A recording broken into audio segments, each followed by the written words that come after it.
50ஆம் சங்கீதம் 15வது வசனம்.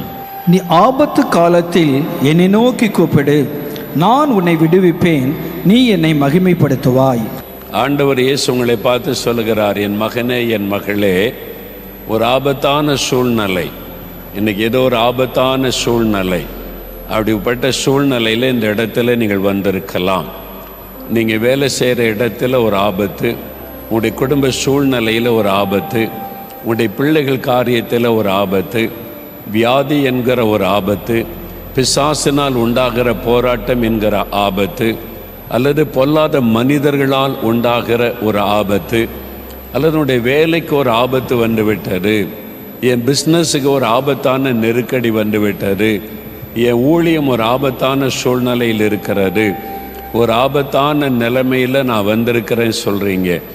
ஆண்டவர் சொல்றார், என் மகனே, மகளே, இந்த ஆபத்தான காலத்தில் நான் உனக்கு விடுதலை தரப்போகிறேன், ஒரு விடுதலை உனக்கு தரப்போகிறேன், நான் உன்னை கட்டாயம் விடுவிப்பேன் என்று வாக்கு கொடுத்திருக்கிறார். அப்போ இன்றைக்கு உங்களுக்கு ஒரு விடுதலையின் நாள். எந்த ஒரு ஆபத்து உங்களை சூழ்ந்திருக்கிறதோ, எந்த காரியத்தை குறித்த ஆபத்து என்கிற பயத்தோடு வந்திருக்கிறீங்களோ, அந்த காரியத்தில் கர்த்தர் உங்களுக்கு விடுதலை தரப்போகிறார். நீங்கள் விடுதலையோடு செல்ல போகிறீங்க. நீங்கள் பயப்படுகிறபடி ஒன்று சம்பவிக்க போவதில்லை. உங்களுடைய பயப்படுகிற காரியம் நன்மையாய் மாறப்போகிறது. உங்களை பயமுறுத்தி கொண்டிருக்கிற ஆபத்தான சூழ்நிலை மாறி ஆசீர்வாதத்தை, நன்மையை நீங்கள் பார்க்க போகிறீங்க. அப்போ ஆண்டவர் சொல்லுகிறார், என்னை நோக்கி நீ கூப்பிடு, என்னை நோக்கி கூப்பிட்டா நான் உனக்கு விடுதலை தருவேன். பல சமயத்தில் ஒரு ஆபத்தான சூழ்நிலை வரும்போது நாம் ஆண்டவரை நோக்கி கூப்பிடுவதற்கு பதிலாய் மனிதர்களை தேடுகிறோம். யார் எனக்கு உதவி செய்வாங்க, இந்த ஆபத்தான நேரத்தில் யார்கிட்ட போனால் எனக்கு உதவி கிடைக்கும், இந்த பதவியில் இருக்கிறவங்க, அல்லது இந்த மனிதர்கள், அல்லது இந்த பணக்காரர்கள், அல்லது இந்த ஊழியக்காரங்க ஜெபம் பண்ணுவாங்களா என்ன மனிதர்களை தேடுவது. ஆண்டவர் சொல்லுகிறார், நீ என்னை நோக்கி கூப்பிடு மகனே, மகளை என்னை நோக்கி கூப்பிடு, பரலோகத்துக்கு நேராக கண்களை ஏறெடுத்து கூப்பிடு, அப்போ உனக்கு உதவி வரும் என்று ஆண்டவர் சொல்லுகிறார். சரி, ஆண்டவர் சொல்கிறாரு, என்னை நோக்கி நீ கூப்பிடு, அப்படி கூப்பிடும்போது நான் உனக்கு விடுதலை தருவேன். அதுக்கு 2 காரியம் செய்யணும். ஒன்று, அந்த சங்கீதம் 50ஆம் சங்கீதம் 14வது வசன வாசிக்க கேட்போம். நீ தேவனுக்கு ஸ்தோத்திர பலியிட்டு உன்னதமானவருக்கு உன் பொருத்தனைகளை செலுத்தி ஆபத்து காலத்தில் என்னை நோக்கி கூப்பிடு, நான் உன்னை விடுவிப்பேன். ஆண்டவர் சொல்லுகிறார், என் மகனே, மகளே, முதலாவது நீ தேவனுக்கு ஸ்தோத்திர பலியிட்டு, உன்னதமான தேவனுக்கு ஸ்தோத்திர பலியிட்டு என்னை நோக்கி கூப்பிடு என்று ஆண்டவர் சொல்றார். நம்ம ஆண்டவரிடத்தில் போய் நிற்கும்போது முதலாவது ஸ்தோத்திரம் என்கிற பலியை செலுத்த வேண்டும். ஆண்டவர் செய்த நன்மை செய்தால் தானே ஸ்தோத்திரம் சொல்லணும்.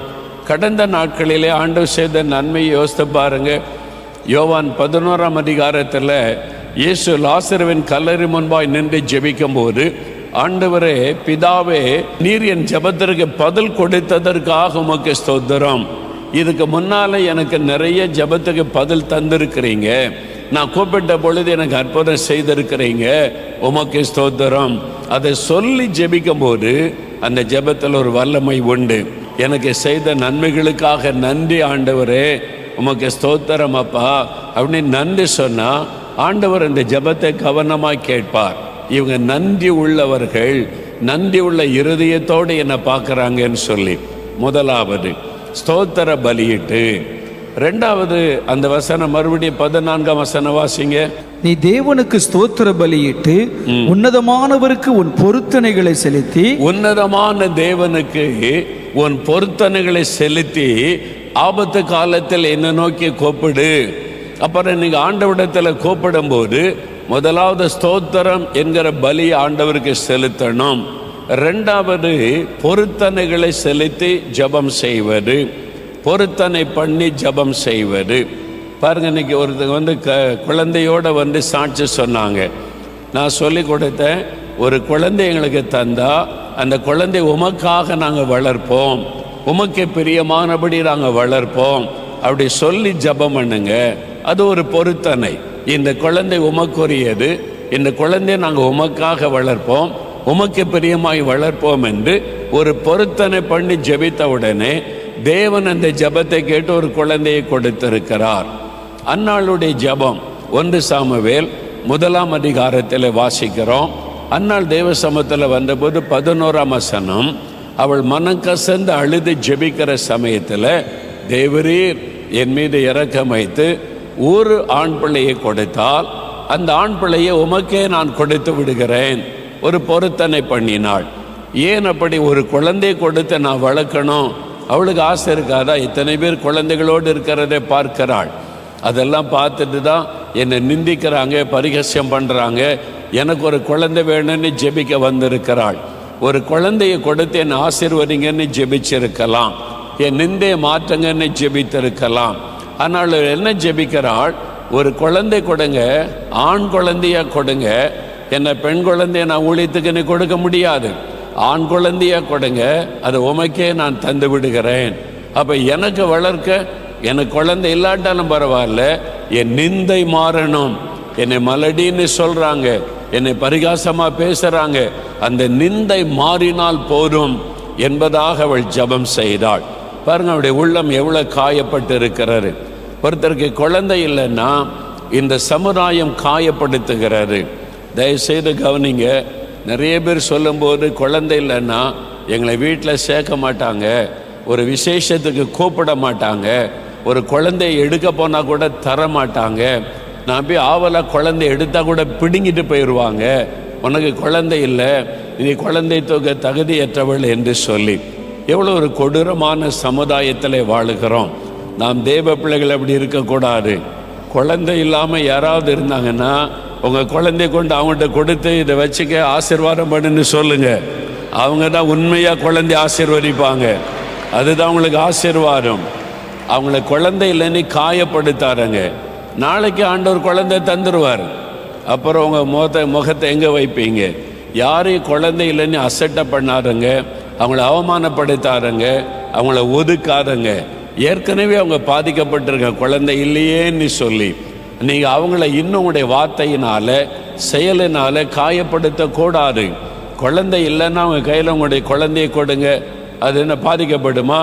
அவங்க உண்மையாக ஆசீர்வதிப்பாங்க. ஏன்னா அவங்களுக்கு குழந்தை இல்லை, அதனால் இந்த குழந்தை ஆசீர்வதிங்கப்பா அப்படின்னு உண்மையாக ஜெபம் பண்ணுவாங்க. அதனால் அந்த குழந்தை இல்லைன்னு வேதனைப்படுத்தாதுங்க. மாமியாரும் சரி, பெற்றோரும் சரி, சொந்தக்காரங்களும் சரி, தயவு செய்து சொல்லாருங்க. கோயம்புத்தூர் மீட்டிங்கில் ஒரு கணவன் மனைவி வந்தாங்க. ஒரு குழந்தையோடு வந்து பல வருஷமாக குழந்தை இல்லை, அவங்களுக்கு ஆண்டவர் குழந்தையை கொடுத்தார். அப்போ அந்த சகோதரர் சொன்ன வார்த்தை இருக்கே, எல்லாருடைய உறுதியத்தை உடைத்து விட சொன்னார். எங்களுக்கு ரொம்ப காலமாக குழந்தை இல்லை, எங்களை குடும்பத்தாரெல்லாம் கேவலமாக பேசினாங்க, சொந்தக்காரங்கெல்லாம் கேவலமாக பேசினாங்க, பரிகாசமாக பேசினாங்க, நண்பர்கள் கூட. ரொம்ப உள்ள உடைந்து அவர் என்ன ஜெபம் பண்ணார்? ஆண்டவரே, ஒரு ஊனமான குழந்தையாவது தாங்க, ஒரு ஊனமுள்ள குழந்தையாவது எனக்கு தாங்க, எங்களை இப்படி நிந்திக்கிறாங்களே. அப்போ எவ்வளோ வேதனை இருந்திருக்கும் இல்லை? அவர் கண்ணீரோடு சொன்னார். அந்த ஆண்டவர் அழகான குழந்தையை கொடுத்து ஆசீர்வதித்தார் என்றார். அப்போது ஒரு குழந்தை இல்லாதவங்களை அற்பமாக நினைக்காருங்க, பரிகாசமாக நினைக்காருங்க. அடுத்த வருஷம் குழந்தையோடு அவங்க வந்து நிற்பாங்க. கர்த்தர் இந்த வருஷம் அவங்களை ஆசீர்வதித்து இந்த வருஷம் முடிகிறதுக்குள்ள உங்களுக்கு கற்பத்தின் கனி ஆண்டவர் தருவார், நீங்கள் ஆசீர்வதிக்கப்படுவீங்க. ஆனால் அன்னாள் ஒரு பொருத்தனை பண்ணுகிறாள், ஒரு ஆண் குழந்தை தாரும், அதை உமக்கே நான் தந்து விடுகிறேன் என்பதாக. அது என்னது? ஒரு குழந்தை தந்தாலும் ஆண்டவருக்கு தந்து விடுகிறேன். பாருங்க, பொருத்தனை நிறைவேற்றுவதிலே கவனமாக இருந்தாள். அந்த குழந்தை பால் மறக்கும் வரைக்கும் அந்த குழந்தை அன்னாள் பராமரித்தாள். அந்த குழந்தை பால் மறந்த உடனேயே சின்ன குட்டி பையனை கொண்டு வந்து ஏலிமுகிட்ட கொடுத்து, இந்த குழந்தைக்கே தான் நான் ஜெபம் பண்ணினேன், பொருத்தனை பண்ணினேன், இந்த குழந்தைய நான் ஆலயத்தில் ஊழியத்துக்கு தந்து விடுகிறேன் என்று கொடுத்து விட்டாள். பொருத்தனை பண்ணினா கட்டாயம் நிறைவேற்றணும். பொருத்தனை பண்ணி நிறைவேற்றாவிட்டால் சாபமாக மாறிவிடும், உங்களுடைய ஆசீர்வாதத்தை இதை தடை பண்ணிவிடும். யோசித்து பாருங்க, நிறைய பேர் பொருத்தனை பண்ணி செலுத்தலை. நீங்கள் ஏதோ ஒரு காரியத்திற்கு ஆண்டவர்கிட்ட எனக்கு இதை செய்யுங்க, நான் இதை செய்வேன்னு சொன்னீங்க, ஜெபத்தை பொருத்தனை பண்ணினீங்க, காணிக்கையை பொருத்தனை பண்ணினீங்க, இயேசுவை அறிவிப்பேன் நீ பொருத்தனை பண்ணினீங்க, நிறைய பேர் அதை நிறைவேற்றலை, நீங்கள் மறந்துட்டீங்க. ஆனால் தேவனுடைய பார்வையில் கணக்கில் அது இருக்கிறது.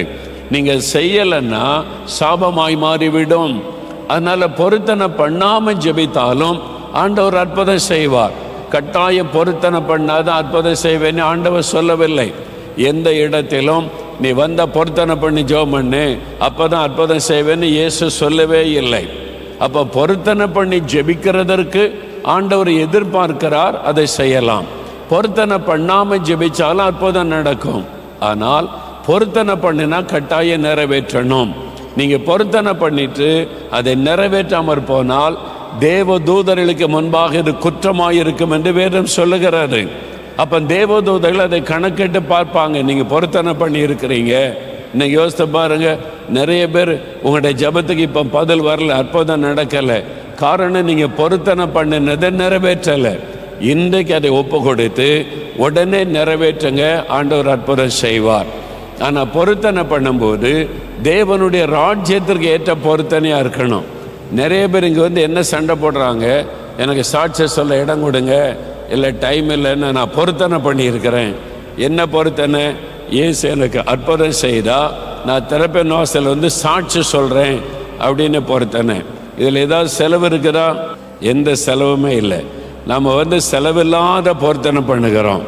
அதில் ரொம்ப கில்லாடி கிறிஸ்தவங்க தான். செலவே இல்லாமல் பொருத்தனை, சாட்சி சொல்லிடுறேன், செலவே கிடையாது. அது மாதிரி ஒரு சமயம் ஒரு குடும்பத்தார் வந்தாங்க. அவங்க வந்து ஒரு 2 லட்சமோ 3 லட்சமோ கையில் கொடுத்து, இதை நாங்கள் பொருத்தனை பண்ணினது, என் மகளுக்கு திருமண காரியம் நடந்தால் ஒரு 3 லட்சம் கொடுத்து, எதுக்கு வட இந்தியாவில் சர்ச்சு கட்ட, சர்ச்சு இல்லாத கிராமத்தில் ஆலயம் கட்ட நான் கொடுப்போன்னு பொருத்தனை பண்ணினேன். என் மகளுக்கு திருமண காரியம் ஒழுங்காயிற்று. இப்போ இதை வச்சு ஒரு வட இந்தியாவில் சர்ச்சு கட்ட கொடுங்க அப்படின்னு கொடுத்தாங்க. பார்த்தீங்களா, இது ஒரு தேவனுடைய ராஜ்யத்தை குறித்த ஒரு பொருத்தனை. அந்த மாதிரி பொருத்தனை. ஒரு சமயம் வந்தாங்க, 10 பைபிள் கொண்டு வந்தாங்க. என்ன விஷயம்னா, நான் ஆண்டவரிடத்தில் பொருத்தனை பண்ணினேன், இந்த காரியத்தில் ஆண்டவர் அற்புதம் செய்தால் 10 பைபிள் வாங்கி நான் கொடுப்பேன், அதை ஆண்டவர் அறியாத மக்களுக்கு கொடுக்கணும், அதை நீங்கள் கொடுத்துருங்கன்னு சொல்லி பைபிளோடு வந்து சாட்சி சொன்னாங்க. சிலர் வந்து 20 பைபிள் 30 பைபிள்லாம் வாங்கி கொடுத்துருக்குறாங்க. அந்த மாதிரி பொருத்தனை அது தேவனுடைய ராஜ்யத்துக்கு ஏற்ற ஒரு பொருத்தனை, ஆண்டவரை அறிவிக்கிறதுக்கான ஒரு பொருத்தனை. அந்த மாதிரி ஒரு கருத்தான பொருத்தனை செய்யணும். ஒரு 100 புதிய ஏற்பாடு வாங்கி ஆண்டவர் அறியாத மக்களுக்கு நான் கொடுப்பேன், ஆண்டவர் ஒரு குழந்தையை கொடுத்தா உமக்காக நான் வளர்ப்பேன், உமக்கு பிரியமானபடி வளர்ப்பேன். அது மாதிரி பொருத்தனை பண்ணும்போது அது சுவிசேஷ சம்பந்தமாக தேவனுடைய ராஜ்யம் கட்டப்படுவதற்கு சம்பந்தமாக இருந்தால் ஆண்டவருடைய மகிழ்ச்சியோடு ஏற்றுக்கொள்ளுவார். அப்போ பொருத்தனை பண்ணி கர்த்தரை நோக்கி வேண்டிக் கொள்ளணும். பொருத்தனை பண்ணாவிட்டாலும் ஆண்டவர் அற்புதம் செய்வார். அது கட்டாயம் கிடையாது. ஆனால் நீங்கள் பொருத்தனை பண்ணி ஜெபிக்கிறதுல ஒரு விசேஷத்த ஆசீர்வாதம் இருக்கிறதே வேதம் சொல்லுகிறாரு. யாக்கோபு ஒரு பொருத்தனை பண்ணினார். நான் வெறுங்கையோடு போகிறேன், ஆண்டவர் என்னை ஆசீர்வதித்து பத்திரமாய் திரும்ப பண்ணினால் நீர் எனக்கு தருகிற எல்லாவற்றிலும் தசமபாகம் செலுத்துவேன் என்று பொருத்தனை பண்ணி கொண்டார். பாருங்க, தசமபாகம் கொடுப்பது ஒரு பொருத்தனை. ஆண்டவரே, நீர் எனக்கு தருகிறதில்ல, 10ல் 1 நம்முடைய ஊழியத்துக்கு கொடுக்கிறேன். சபை ஊழியம், மிஷனரி ஊழியம், சுவிசேஷ ஊழியம், உம்முடைய ராஜ்யம் கட்டப்படுகிற ஊழியத்திற்கு நான் கொடுப்பேன். அந்த மாதிரி ஒரு பொருத்தனை செய்வது, அந்த மாதிரி செய்கிற மக்களை கர்த்தர் ஆசீர்வதிக்கிறதை பார்க்க முடிகிறது. ஒரு சகோதரர் ஜெபம் பண்ணினார், எனக்கு ஒரு வேலை கொடுங்க ஆண்டவரே. நல்ல வேலை கொடுத்தீங்கன்னா நான் வந்து தினம் இயேசுவை பற்றி மற்றவங்களுக்கு சொல்லுவேன். இது ஆண்டவருக்கு பிரியமான பொருத்தனை. தினம் ஒரு ஆளுக்கு இயேசுவை பற்றி சொல்லுவேன், பொருத்தனை பண்ணுங்க, ஆண்டவர் சந்தோஷமாக அதை ஏற்றுக்கொள்ளுவார். அப்போ சுவிசேஷத்தை அறிவிப்பது, தேவனுடைய ராஜ்யத்தை கட்டுவது, அது போன்ற பொருத்தனைகளை செய்தால் ஆண்டவர் மகிழ்ச்சி அடைவார். அது உங்களை தொடர்ந்து ஆண்டவர் அற்புதங்களை செய்வார். அப்போ ஆண்டவர் சொல்லுகிறார், என்னை நோக்கி கூப்பிடு, நான் உனக்கு விடுதலை கொடுப்பேன், நான் உன் ஜெபத்தை கேட்டு அற்புதம் செய்வேன், எல்லா இக்கட்டு ஆபத்திலிருந்து விடுவிப்பேன். கடன் பிரச்சனை என்கிற ஆபத்து, வறுமை என்கிற ஆபத்து, இந்த மாதிரி சூழ்நிலையில் சிக்கி இருக்கலாம். எனக்கு ஒரு விடுதலை கொடுக்கணும் ஆண்டவரே, இந்த கடன் பிரச்சனையில் சிக்கி இருக்கிறேன், இந்த பாவ பிரச்சனைக்குள்ளே சிக்கி இருக்கிறேன், இந்த கண்ணிக்குள்ளே நான் அகப்பட்டு கொண்டேன், இது வெளியே சொல்ல முடியாது, எனக்கு ஒரு விடுதலை வேணும், நான் விடுதலை கொடுத்தா என்ன செய்வேன் அப்படின்னு கேட்டால் என்ன சொல்லுவீங்க? ஆண்டவருக்கு உம்மை நான் மகிமைப்படுத்துவேன். அவர் அதான் இது முதலாவது நீங்கள் ஆண்டவரிடத்தில் ஸ்தோத்திர பலியிடணும். ரெண்டாவது பொருத்தனை பண்ணி ஜெபிக்கலாம். மூன்றாவது ஆண்டவர் என்ன சொல்றாரு? என்னை நீ மகிமைப்படுத்துவாய். அப்படி ஒரே ஒரு எதிர்பார்ப்பு, நான் உனக்கு விடுதலை கொடுத்தா நீ என்னை மகிமைப்படுத்துவாய். அதான் ஆண்டவர் எதிர்பார்ப்பு. அந்த வசனத்தில் பார்க்கிற ஆபத்து காலத்தில் என்னை நோக்கி கூப்பிடு, நான் உன்னை விடுவிப்பேன், நீ என்னை மகிமைப்படுத்துவாய். You will glorify my name. அதான் எதிர்பார்ப்பு. அந்த எதிர்பார்ப்பை நம்ம நிறைவேற்றுகிறோமா? ஆண்டவரை மகிமைப்படுத்துவது, ஆண்டவர் செய்த நன்மைகளை மற்றவர்களுக்கு சொல்லுவது, உங்கள் தெருவில், உங்கள் கிராமத்தில், வேலை செய்கிற இடத்துல, பார்க்கிற மக்கள் மத்தியில் இயேசு எனக்கு இந்த அற்புதம் செய்தார், உங்களுக்கு செய்வார் என்று அவரை மகிமைப்படுத்துவது, சாட்சி சொல்லி அவரை மகிமைப்படுத்துவது. அப்போ ஆண்டவரை மகிமைப்படுத்துவது தான் அவருடைய எதிர்பார்ப்பு. நான் உனக்கு விடுதலை தரேன், எனக்கு என்ன செய்வேன்? உங்களை நான் மகிமைப்படுத்துவேன் ஆண்டவரே, உங்களை நாமத்தை நான் உயர்த்துவேன். அப்படி சொன்னீங்கன்னா ஆண்டவருடைய மகிழ்ச்சி அடையும், கட்டாய விடுதலை தருவார். இன்றைக்கு உங்களுக்கு விடுதலை நாள். அல்லேலூயா. இந்த விடுதலை நமக்கு கொடுக்க இயேசு சிலுவையிலே தன்னை பலியாய் கொடுத்தார். அவருடைய கைகளில் ஆணி அடிக்கப்பட்டது, கால்களில் ஆணி அடிக்கப்பட்டது, சிலுவை மரத்தோடு அவருடைய சரீரம் இணைக்கப்பட்டது. தன்னை அவர் விடுவித்து கொள்ளவில்லை. நினைத்திருந்தா சிலுவையிலிருந்து அவர் தன்னை விடுவித்து கொண்டிருக்க முடியும். அவர் மரித்தோரையும் உயிரோடு எழுப்பினவர், காற்றையும் கடலையும் அதட்டினவர். சிலுவையிலிருந்து அவரால் இறங்கி வர முடியாதா? அவர் சகல வல்லமை பொறிந்த தேவன். ஆனால் தன்னை சிலுவையிலிருந்து தன்னை விடுவித்து கொள்ளவில்லை. ஏன்?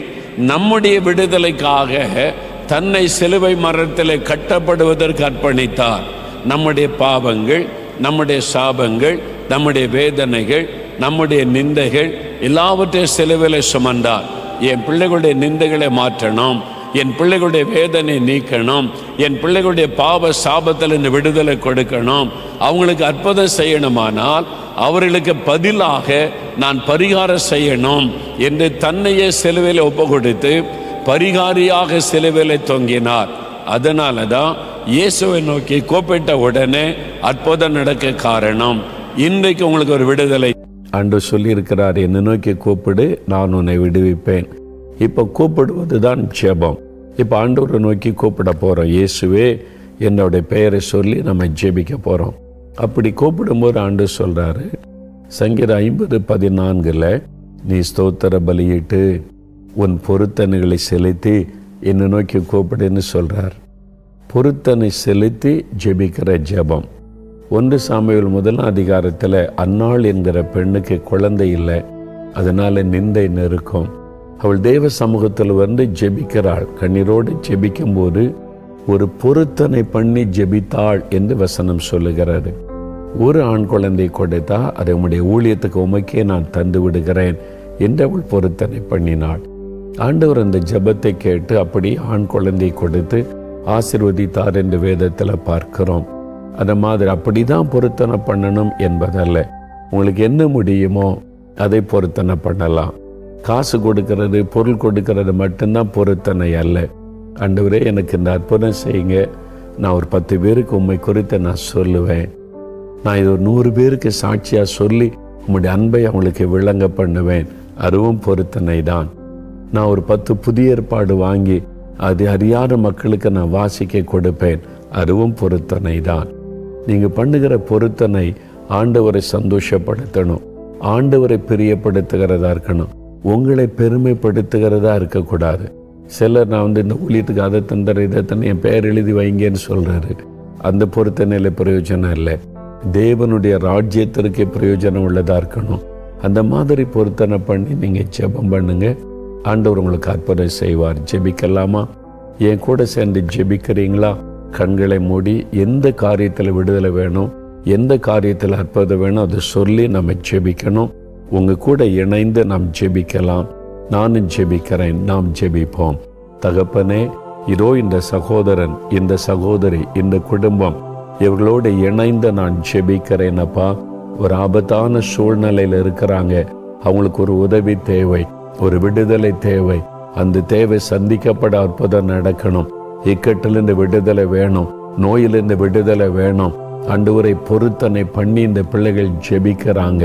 நான் இயேசுக்கு சாட்சியாயிருக்க, உம்மை மகிமைப்படுத்த, உம்முடைய ராஜ்யத்தை கட்டி எழுப்புகிற காரியத்தில் பங்கு பெற, எந்த காரியத்தில் அவங்க பொருத்தனை பண்ணி ஜெபிக்கிறாங்களோ அந்நாளுடைய பொருத்தனை ஜெபத்தை கேட்டு ஆசீர்வதித்த தேவன் உம்முடைய பிள்ளைகளுக்கு ஒரு அற்புதத்தை செய்யுங்க. அவருடைய நிந்தைகள் மாறும்படி ஒரு அற்புதம் நடக்கட்டும். குழந்தை செல்வத்தை அருளி ஆசீர்வதியும். உமக்காக அந்த குழந்தையை வளர்க்க அவளுக்கு கிருபை தாரும். இன்றைக்கு அந்த நிந்தை நீங்கும்படி ஒரு அற்புதம் நடக்கட்டும் இயேசு கிறிஸ்துவின் நாமத்தில். அவருடைய கண்ணீர் துடைக்கப்படட்டும் இயேசுவின் நாமத்தில். தகப்பனை, வியாதிப்பட்ட பலவீனப்பட்ட பிள்ளைகளை தொடும். சகல வியாதிகளும் இயேசு கிறிஸ்துவின் நாமத்தில் மறைந்து போவதாக. தலைமுதல் கால்வரை சுகமளிக்கிற வல்லமை இறங்கட்டும். இந்த நரம்புகளிலே எலும்புகளிலே காணப்படுகிற நோய்கள் விலகட்டும் இயேசு கிறிஸ்துவின் நாமத்தில். அற்புத சுகம் உண்டாவதாக. பொல்லாத ஆஸ்துமா வியாதிகள் விலகட்டும். கேன்சர் வியாதிகள் மறையட்டும் இப்பொழுது இயேசுவின் நாமத்தில். அந்த கட்டிகள் கரைந்து மறைந்து இல்லாமல் போவதாக. பூரண சுகத்தை உம்முடைய பிள்ளைகளுக்கு தாரும். ஆண்டவர், எந்த வியாதியாயிருந்தால் இப்பொழுது மாறட்டும். ஒரு அற்புத சுகத்தை அவருடைய சரீரத்தில் உணரட்டும். அந்த மரண பயங்கள் உள்ளத்தை விட்டு விலகவும், மரண வியாதிகள் விலகவும் நான் இயேசுவின் நாமத்தில் ஜெபிக்கிறேன். வியாதிப்பட்ட குழந்தைகளை தொடுங்கப்பா. அந்த பிள்ளைகளுக்கு நல்ல சுகத்தை கொடுங்க. இந்த இரவு நல்ல நித்திரை செய்யும்படி இந்த நாள் முதல் ஒரு மாற்றம் சரீரத்திலே உண்டாகட்டும். அடைக்கப்பட்ட வாசல் திறக்கப்படட்டும். வரவேண்டிய பணமெல்லாம் அவளுக்கு வந்து சேரட்டும். தடைப்படுத்துகிற ஆவிகளை கடிந்து கொள்ளுகிறேன். நல்ல ஒரு விடுதலை ஆசீர்வாதத்தை அருளி மகிழ பண்ணும். நீர் ஆசீர்வதித்து விட்டீர், உமக்கு நன்றி. அற்புதங்களை செய்து விட்டீர், உமக்கு ஸ்தோத்திரம். நாங்கள் விசுவாசிக்கிறோம், அற்புதங்களை எதிர்பார்க்கிறோம். இயேசு கிறிஸ்துவின் நாமத்தில் ஜெபிக்கிறோம் பிதாவே, ஆமென்.